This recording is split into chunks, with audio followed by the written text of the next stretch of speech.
Now for a conversation about creativity and the power it has to support the SDGs as a tool for crafting truly engaging content designed to inform, unite, challenge, and inspire.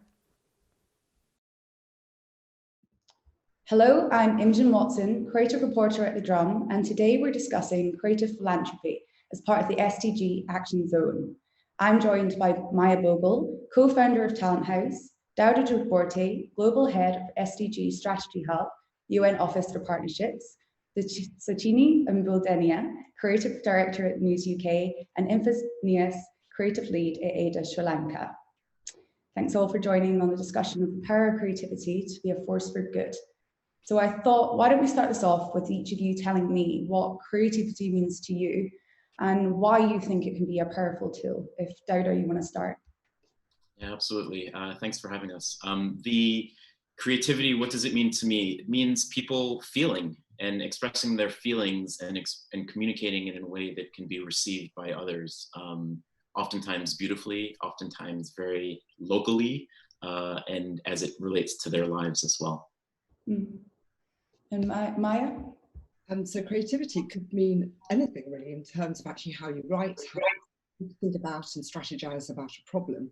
But in this particular context, for me, creativity is really about the power of creating content, whether that's film or art or written or moving or music, as a means to communicate and as something which you really want to communicate a message and to engage people with. Sachini? Creativity for me is fundamentally about sharing human truths. So it comes from universal emotions like love and joy and fear and anger and despair. And it has the power to transcend borders and boundaries, even language. So creativity enables us to connect to each other across the world through what we make. And lastly, Infas. Yeah, to me, it's sort of like a solace and also like my superhero cape, which I can wear when I want to express myself or like to think out of the box. To me, it's a way that I can express myself, and step my game up, sort of not look cool, but rather look at the bigger picture of things and what I can contribute to in terms of what I can contribute. Yeah. Now, 2020 has been an interesting year to say the least. Have any of you been surprised by the level of creativity that's blossomed out of quite distressing situations like, we forget about it now, but like feels a long time ago, but the Australian wildfires and obviously the global pandemic and particularly the Black Lives Matter protests. What role has creativity played? Dawda, if you could start. Yeah, I mean, I think it has been quite a year, and creativity, the role that creativity has played has really been around mobilizing people and expressing emotion, expressing frustration, expressing opportunity, challenges, and also especially the way forward, right? And that, all the decisions that need to get made for people and for planet, and rather than, allowing people to be passive participants in this, really turning up the temperature and making this stuff beautiful.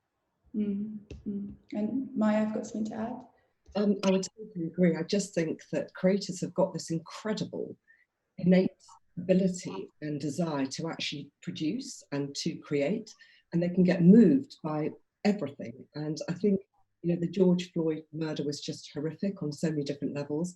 We found that our global creative community really stepped in and just off their own back were just producing stunning, beautiful, evocative, provocative, sometimes shocking and distressing work to really communicate that. And it's just an innate ability to get it out there and to share it. And Sachini? Yeah, I fully agree. I think 2020 is obviously given us all a chance to take a step back and reflect. And it's terrible that it's taken a global crisis for us to do so. But personally, I feel like the last 6 months has probably been the most productive that I've ever been creatively. And I think as creatives, we need an outlet for these emotions. And that, of course, just pours out into our work. And Infas?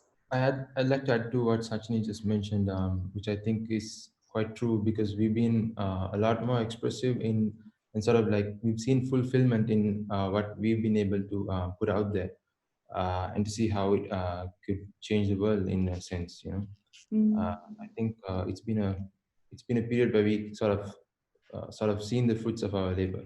Yeah. Imogen, in many ways, they often say it's out of adversity that great creativity rises, and traditionally, across the centuries, that's always happened. Whenever there's been wars or famines or diseases or pandemics, it's extraordinary how creativity finds a voice and a way to express itself and to rise up. Totally. So Dawda, as the topic of discussion for today is creative philanthropy, can you explain to me in your own words what that means? Yeah, I mean, it was born from the creative community's reaction to the open brief. You know, we had, my team and I were frustrated as the world was shutting down around the global pandemic, and really felt hopeless and wanted to do something. And we sort of came up with this idea, why don't we crowdsource it and really, really draw on the power of the world and the creative community to help articulate, help amplify authoritative messaging. At a moment where the messaging wasn't, the accurate and authoritative messaging wasn't cutting through. There was a lot of noise, there was a lot of friction, there was a lot of wonder in terms of how we can keep ourselves, our families, our communities safe, and move forward. And it was really born out of a conversation that, you know, people donate money and that's an easy thing to do. Why don't we try and harness another sort of energy around the creative community to get out that messaging and try and evoke something that can help people, keep people safe. So Sachini and Infas, as creatives yourselves, would you say you've been more drawn to creativity that goes beyond the aesthetic realm and into something more meaningful, you know, beyond art for art's sake? 100%. For me, I think creativity has always been about a quest to find meaning, and it allows you to join up those thoughts that you have and feelings and discover that other people actually feel the same way. And this really helps spark discussion and unites us and creates a great sense of community. And I think all of those things are what makes being a creative rewarding. Yes, I think it's a lot of things. If I were to put it in context, it's about sort of unleashing what you can in terms of, oh my God, sorry. Guys, can I just retake that question, please? I'll say it again. So the sake of, you know, you're a creative yourself. So, you know, when did you sort of realize that you wanted to create art that wasn't just aesthetically pleasing, that you wanted to create art that was, you know, had meaning behind it? Yes. So when you try to be creative, it tends to bog you down, but it's more like you just let it happen but on its own.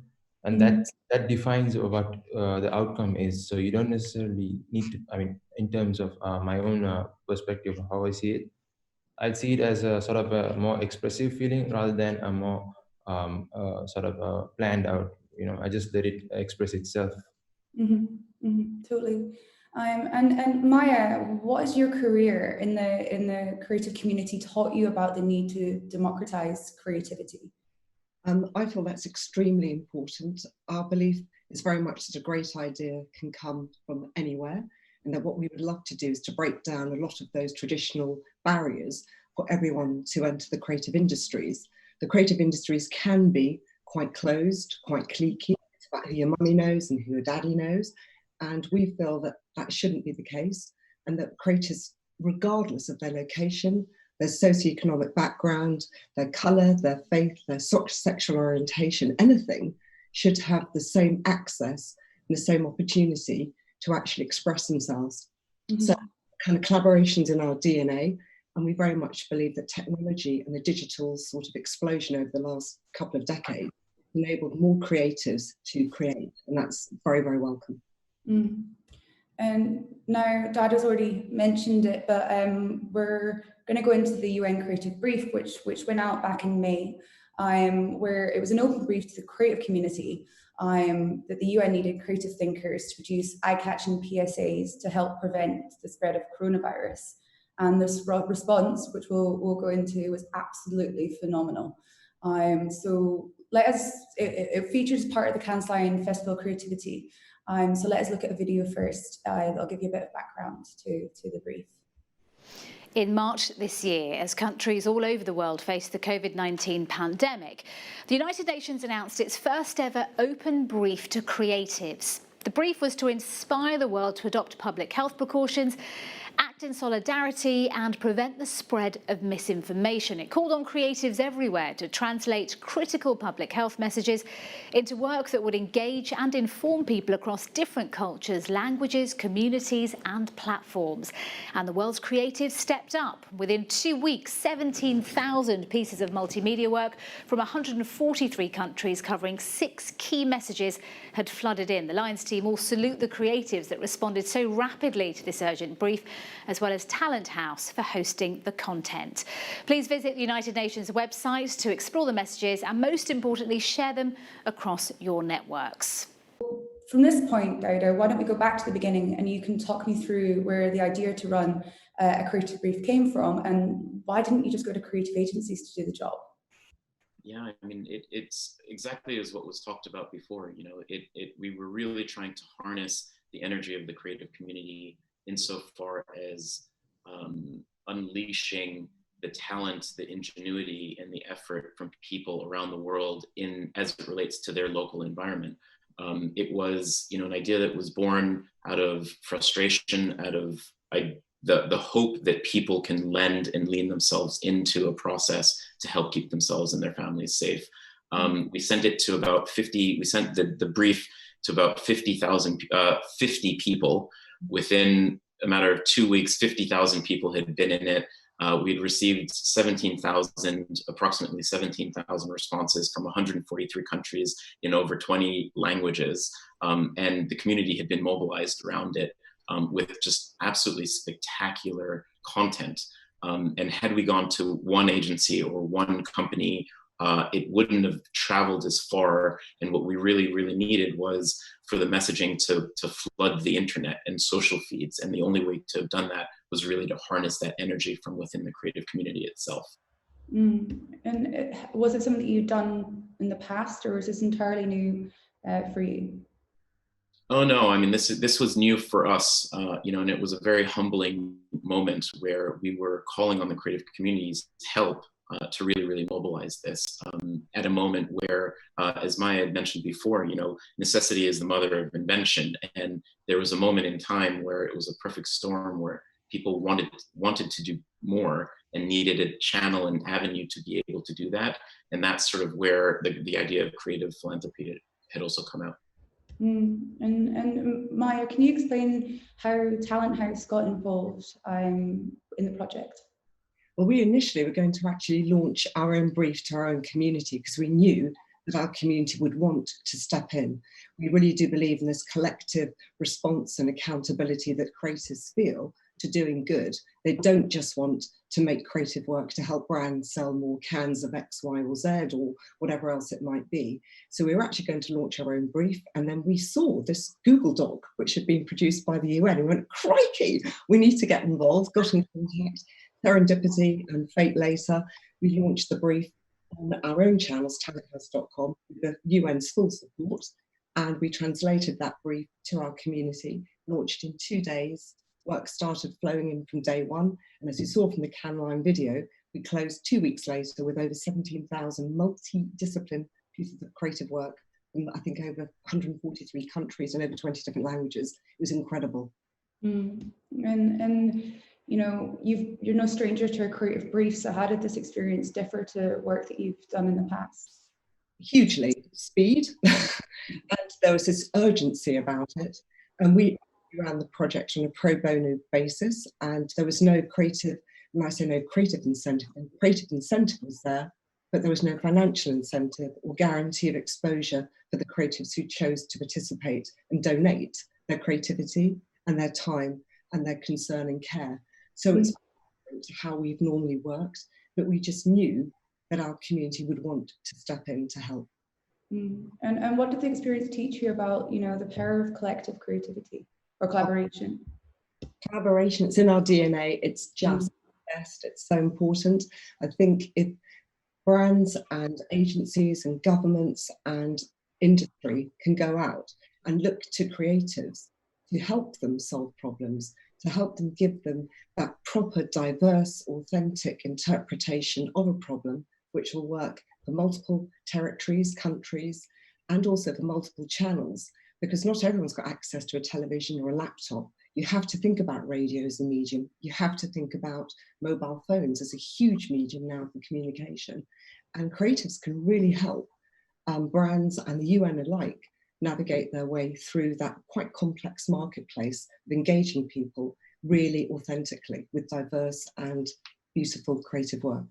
And coming at it from the other side, Infas and Sachini, I'd love to know what inspired you in the first place to get involved with the UN Creative Brief. Infas, if you'd like to start.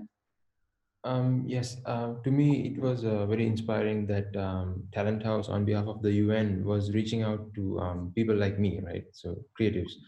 That was liberating, like, because that was an opportunity for me to sort of step my foot in and to see what I can come up with, is sort of solve a bigger problem. I think it was really sort of liberating to put it in a nutshell. Yeah. And Sachini? For me, the brief was actually sent to me by a colleague. She emailed it to me and I read it, and I think that the idea of being able to help spread messages of kindness and solidarity during a time of a global crisis was just a really powerful thing. So it was something that I just desperately wanted to be a part of. And my friend and colleague had written a poem called "You Clap For Me Now," which I read, and it blew me away, and it resonated a lot because it was very close to my heart. My mum was an immigrant that had come to the UK from Sri Lanka in the 60s after an open call for overseas nurses to come and help prop up the NHS. And at that time during the 60s, she described the UK as a really welcoming and inviting place. And it was just a really strange thing because it was a very stark contrast to what I'd witnessed over the past decade, with the rise in hate crimes and the government hostile environment policies and Brexit looming. And it just seemed like we were a really divided nation. But then with the pandemic, it just seemed that we were all brought really close together again. And it felt like everyone was helping one another. Everyone was going above and beyond. People were helping their elderly neighbours with shopping and clapping for their carers. And we just wanted to send a message to just basically say that, you know, all of these jobs that we were now suddenly seeing as valuable, that we once saw as unskilled, we wanted to make sure that we appreciated these people after we returned to normality, and that we didn't ever go back to that sort of xenophobic environment that we'd experienced in the past. So I think just being able to deliver that message via the UN's Creative Brief was just a really amazing thing. Well, that's a good opportunity to show the film itself now that we know what went on behind the scenes. So here's the video here. So, it's finally happened. That thing you were afraid of. Something's come from overseas And taken your jobs. Made it unsafe to walk the streets. kept you trapped in your home. A dirty disease. Your proud nation gone. But not me. Or me. Or me. Or me. No, you clap for me now. You cheer as I toil. Bringing food to your family. Bringing food from your soil. Propping up your hospitals. Not some foreign invader. A delivery driver. Teacher. Lifesaver. Don't say go home. Don't say not here. You know how it feels for home to be a prison. You know how it feels to live in fear. So you clap for me now.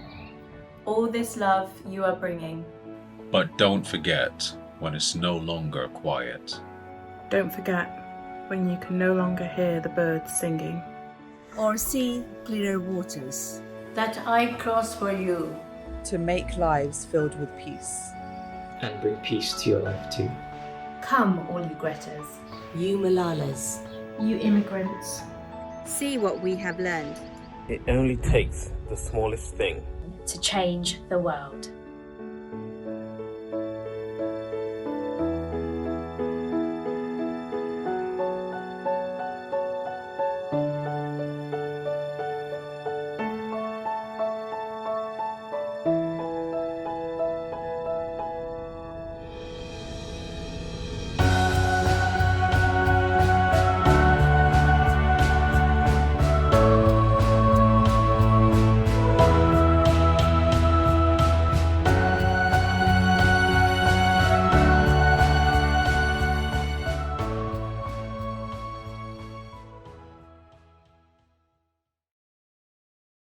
So Infas, you're in Sri Lanka, so I wonder if you could let us know how you even heard about the brief. I'm pretty active on Talenthouse, but at the same time, I was due to inability to find time to sort of take part in most of the briefs. Actually, a colleague passed the news that we want you to try out this the brief for the UN.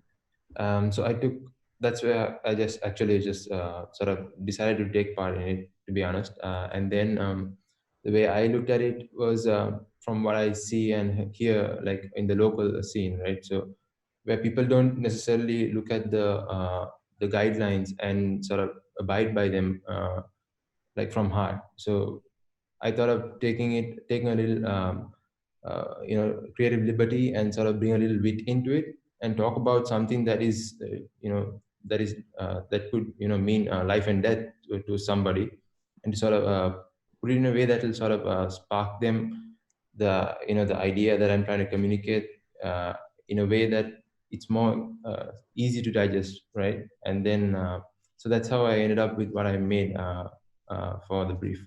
Mm. And I guess that's what's been the most overwhelming response to the brief. It's just been the borderlessness of creativity. 17,000 submissions from over 140 countries, from 20 languages. It just shows how creativity can transcend cultures and languages. So can you, well, I don't know who goes first, but Dawda, perhaps, can you talk me through what you think the benefit of this versatility of creativity is?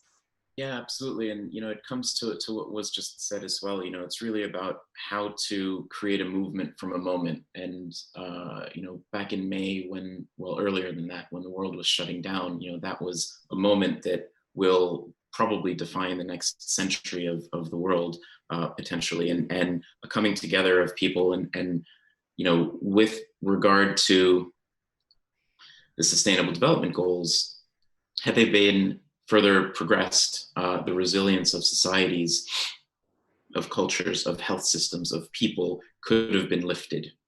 And we're really in a moment where, the fragilities and the inequalities were what was fracturing society and economies and really, really,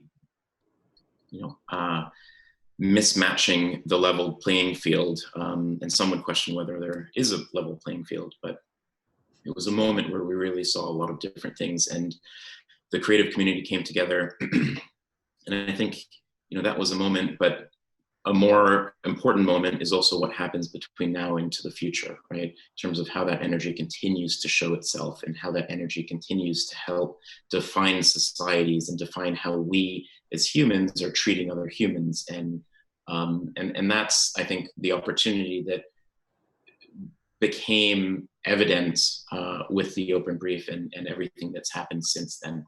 And how important would you say localized and diverse creative content is for the UN? It's the only way the Sustainable Development Goals are going to be implemented and activated, right? Everyone has a role to play.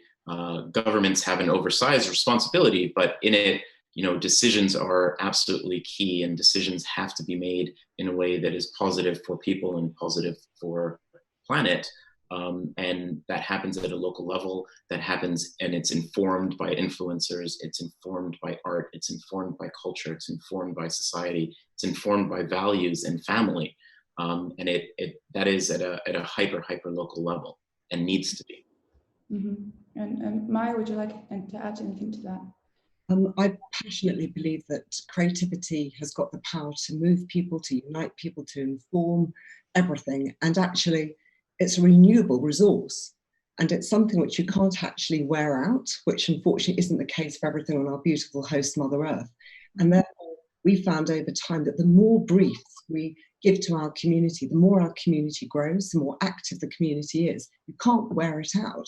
So this is an extraordinary resource sitting there at the fingertips of industries, of governments, of the United Nations, to tap into these incredible movers and shapers and people who can inspire a much wider audience than their own, because that's what creatives can do. They tend to be your early adopters, your tastemakers.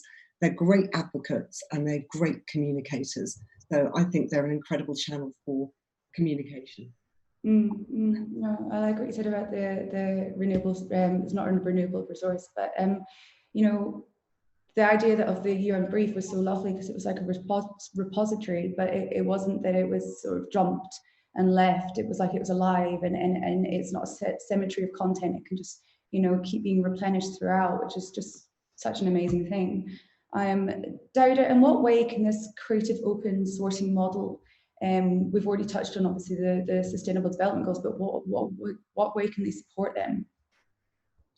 I think it's as it's been, you know, it's showing the beauty in local culture, in local ideas. It's sharing the ingenuity of creatives and really creating a powerful, positive force within that community, in terms of both, you know, storytelling, as we heard from Sachini, how, you know, people's lives are reflected in reality, and by doing so, that also is indicative of what needs to change and in which direction it needs to change. And that's part of what the creative community, what the world needs from the creative community and individuals around the world. And as creatives, Sachini and Infas, do you believe creators should feel collective responsibility to support the Sustainable Development Goals? I'm starting with you, Sachini. I think, yes, I think they can definitely lead the change with creatives, but I think if their voices are alone, then nothing will fully change. So I think larger corporations have a much greater responsibility to the earth that they sort of ravage when they're trying to make a profit, and they can't rely solely on creatives, although we can definitely play a valuable part in helping to make a difference. I think creatives as individuals are like the whole purpose of the so-called creativity is to sort of be expressive. So I think that it's something that it's innate to them. So whether if they know that they can contribute to something for a greater cause, I mean, they'll jump on it, like, you know, because they just wait for the opportunity. So I think it's something that they carry innately, which I think with a little more inspiration, they can do wonders. Dawda, do you think that creatives could underpin the creative output and process of the UN?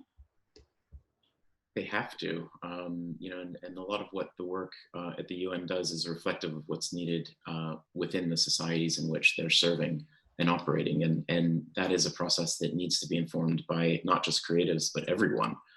So I think that would be absolutely welcomed. And once you have this sort of fully functioning creative resource model, how do you measure the impact? What does success look like to you? You know, I think with regard to the open brief, that was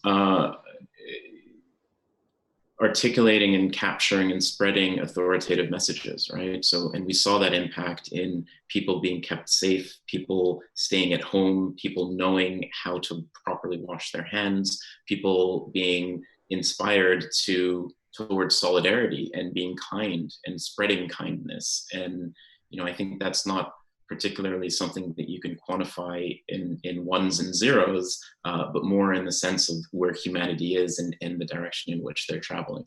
And Maya, what does the future hold for creative philanthropy? I think it's enormously optimistic. I do believe that creativity is this incredibly powerful tool. I think creativity is this incredible powerful tool for the United Nations and also their partners to step in and to use. So we're currently talking to Project Everyone and the Business Avengers program, which they're launching with brands that want to get behind the SDGs, that want to support those incredibly important goals. And we recognise that we can really step in to help those brands with a content strategy and a creative strategy, which will engage. So it's not just seen as badging or labelling or empty, dry, public broadcast servicing type messages, but actually creative work that's going to make you sit up and listen and challenge your behaviours and make you think about that individual and collective responsibility we all have to save our planet and save humanity. And creativity has got a huge part to play in making those goals more achievable and faster. 2030, here we come. Dawda, have you got anything to add to that? No, just, you know, a huge thank you and a deep, deep appreciation to all the artists and all the creatives that leaned into this. You know, you fueled this. You are the power in this. And again, a strong encouragement to keep on doing amazing work. I want to also thank some other partners and collaborators that just really, really supercharged things. From TBWA Global, who helped with the design language and the logos and helping us frame it. From Wasserman and the Keep It Up campaign, showing the power of influencers. From Outbrain, that got 300 million impressions, to the BBC, who gave us pro bono support, to Unsplash, that again got 150 or 160 million views, to Gameloft, to Raw Pixel, to WeTransfer, Zoom AWOL. It really was a composition and a compilation of people leaning in, and we couldn't have done it without each and every person, from the 17,000 creatives around the world to everybody that leaned in to really, really help support this. And it all made a difference. So a huge debt of gratitude and appreciation. As Maya said earlier, collaborations in our DNA, and it was so nice to actually just see it in action.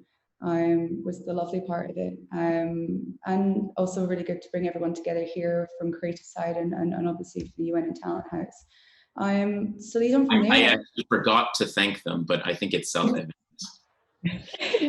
She was waiting there. Couldn't have done it without you. Absolute pleasure. Never worked on a brief like it before, but it's made us super hungry. We want more. Be careful what you ask for. Keep on feeding the community with briefs and challenges, and I promise you they'll come back and they'll bite it out of your hands. Well, I'm excited to see. So just to carry on from there, really, Sachini, in your opinion, do you think creativity can be used as an ongoing tool? I think definitely. And I think for me, proving that something actually makes a difference gives you the confidence to want to create more. So with You Clap For Me Now, I think when I originally made it, I only had a British audience in mind. I had no idea it would go viral. I had no idea the sort of, the way it would spread, I guess. When we last looked at it, it had been viewed 308 million times worldwide across all platforms. And that to me was just astonishing. So just to realize that it had resonated with so many different countries around the globe, and with so many different countries wanting to create their own versions of it, was just such a positive thing. And I think that's just made me just want to do more and more and more, and show that, you can actually make a difference to people's lives. And as you said, that whole viral nature of it, a few years ago, you wouldn't have been able to do that. So to go on from there, how is technology being able to unlock this sort of ability for work to just go that far? I think it's made a huge difference, because obviously I made that film with no budget. All of the key workers that were involved dedicated their time to us for free, and it's just posting it on social media and getting someone, it was actually a comedian, Tez Ilyas, that shared it on his Twitter, and as a result of that, it just sort of spiraled and went viral. And I think just having those platforms to share content on makes a huge difference creatively, and it makes everything more accessible. Totally. And lastly, I guess, Dawda, what would you say would be the next steps to make this a practical, creative solution, scalable solution? I think everyone just needs to make art and make creative, and Richard Curtis, one of the SDG advocates, says the only way to do stuff is to do stuff.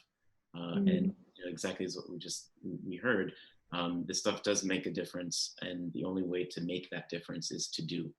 And that's in decisions that we make, it's in the art that gets created, it's in people leaning into processes like this, and really just bearing in mind that the future is what we choose and what we make. And brilliant. I don't know if anyone has anything more they want to add on the subject, but thanks for everyone for such a lively discussion, and it's filled me with so much hope in such an interesting world as we're in right now, to say the least.